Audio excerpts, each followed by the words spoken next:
આગળ વધીએ અને મારા સહયોગી યોમિક પણ આપણી સાથે જોડાઈ ચૂક્યા છે. તેમની પાસેથી જાણીએ આજે કયા કયા સ્ટોક્સ જે છે તે એક્શનમાં રહી શકે છે. યોમિક, ગુડ મોર્નિંગ. જણાવો કયા કયા સ્ટોક્સ આજે આપણા લિસ્ટમાં. Yes, good morning. આજે આપણે વાયદા બજારની કંપનીના પરિણામથી શરૂઆત કરીશું કે જેમાં સૌપ્રથમ હું ટાટા સ્ટીલની વાત કરીશ કે ટાટા સ્ટીલનો જે નફો છે જે 1566.24 કરોડ હતો, જે ઘટીને 64.59% ઘટાડો થયો છે, જે રૂપિયા 554.56 કરોડ આપણને જોવા મળ્યો છે. અને એમાં એનું એક કારણ એ છે નફાલો ઘટવાનું કે એમને Q4માં એક એક્સેપ્શનલ એમને ખોટ આવી હતી 594.5 કરોડની.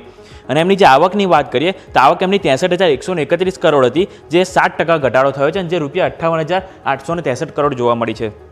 એમનો ઓપરેટિંગ નંબરની વાત કરીએ તેમાં ઇબિટા એમના જે 9% ઘટાડો થયો છે અને એમાં જે ઇબિટા જે ઘટીને જે આવ્યા છે એમના કે અરાઉન્ડ 6,601 કરોડ આવે છે, પરંતુ અનુમાન એવું હતું કે 6,100 કરોડ આવશે, એટલે અનુમાનથી થોડાક સારા એવા આવે છે. અને માર્જિન 11.5%થી ઘટીને 11.3% આવે છે. એમાં પણ અનુમાન હતું કે 10.9% આવશે, એટલે માર્જિનમાં અને ઇબિટામાં આપણને થોડુંક કોન્ટ્રા જોવા મળ્યું છે. એટલે આ વાતથી આપણે ટાટા સ્ટીલની અને સાથે સાથે બોર્ડે NCD દ્વારા કુલ 3,000 રૂપિયા ફંડ એકત્રિત કરવા માટે પણ મંજૂરી આપી છે. એટલે ઓવરઓલ આપણે ટાટા સ્ટીલની વાત થઈ.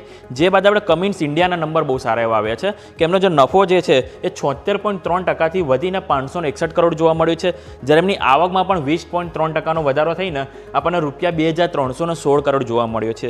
જ્યારે એમની ઇબિટાના માર્જિનની વાત કરીએ ઓપરેટિંગ નંબરની, તે ઇબિટામાં 66.9%નો વધારો થયો છે અને માર્જિન 70%થી વધીને આપણને 23.5% જોવા મળે છે. અહીંયા એકચ્યુઅલી અનુમાન એવું હતું કે 17.8% જોવા મળશે, માર્જિનલ આપણને નોમિનલ આપણને વધારો જોવા મળશે, પરંતુ આપણને એમાં 23.5% જોવા મળે છે. એટલે માર્જિનમાં આજે બહુ સારો એવો સુધારો જોવા મળ્યો છે. અને એમને જો એમના વેચાણની વાત કરીએ તો જે ડોમેસ્ટિક વેચાણ છે એમાં આપણને 28%નો વધારો થયો છે. અને એમનું જે એક્સપોર્ટ છે એમાં એક થોડીક નિરાશા જોવા મળી છે કે જેમાં 18%નો ઘટાડો જોવા મળે છે. અને મેનેજમેન્ટનું એ પણ કહેવું હતું કે જે આગળ જતાં પણ આપણને જે જિયોગ્રાફિકલી આપણને જે બી અનિશ્ચિતતા છે એના કારણે હજી આપણને થોડું એક્સપોર્ટમાં હજી થોડીક નિરાશા જોવા મળી શકે છે. એટલે કમિશનના ઓવરઓલ નંબર આપણને એવા જોવા મળે છે.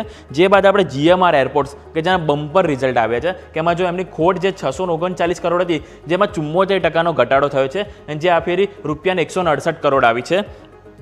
આવક 29%નો વધારો થયો છે, જે રૂપિયા 2,447 કરોડ બતાવ્યો છે. અને ઇબિટા 3 ગણો વધારો થયો છે, જે રૂપિયા 816 કરોડ આવી છે.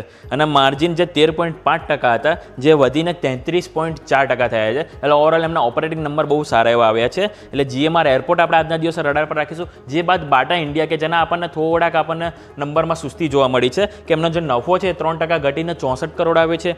આવકમાં પણ આપણને 2.5%નો ઘટાડો જોવા મળ્યો છે. જ્યારે ઇબિટાની વાત કરીએ તેમાં ફ્લેટ આપણને જોવા મળી છે, 0.1%નો વધારો થઈને આપણને રૂપિયા 182.3 કરોડ જોવા મળી છે. જ્યારે માર્જિનની વાત કરીએ જો 23.4% એમના માર્જિન હતા, જે ઘટીને 22.8% જોવા મળી છે. હવે ઓવરઓલ એમને જે સારો એક બેનિફિટ મળ્યો છે એ સ્નીકર સેગમેન્ટ તરફથી એમને મળ્યો છે કે સ્નીકર સેગમેન્ટમાં એમનો એક સારો ગ્રોથ થયો છે. અને એમના જે સ્ટોરની સંખ્યા છે સ્નીકર સ્ટુડિયોની, જે વધીને 698 સ્ટોર એમને જોવા મળ્યા છે. એટલે ઓવરઓલ બાટામાં આપણને એક એક્શન જોવા મળી શકે છે. જે બાદ આજે પણ આપણને ઘણા સ્ટોક એવા છે કે જેમાં આપણને બ્લોક ડીલ જોવા મળી શકે છે કે જેમાં સૌપ્રથમ હું RR કાબેલની વાત કરીશ કે ગઈકાલે આપણે એમાં 5% ઘટાડો જોવા મળ્યો હતો. હવે જોવાનું રહેશે કે આજની જે બ્લોક ડીલ છે કે જે અમેરિકન પ્રાઇવેટ ઇક્વિટી ફર્મ છે TPG એશિયા, જે સમગ્ર હિસ્સો એટલે કે એમનો જેટલો હિસ્સો છે એ પૂરેપૂરો વેચતો જોવા મળી શકે છે. એમનો 5% હિસ્સો હાલ અત્યારે એમનો કંપનીમાં છે.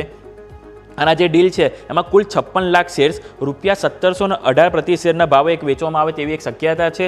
અને રૂપિયા 1,000 કરોડની આ એક આપણને ડીલ જોવા મળી શકે છે. એટલે જોવાનું રહેશે કે ગઈકાલના ઘટાડા બાદ આજે પણ આપણને કઈ રીતની એક્શન આપણને RL કાબેલમાં જોવા મળી શકે છે.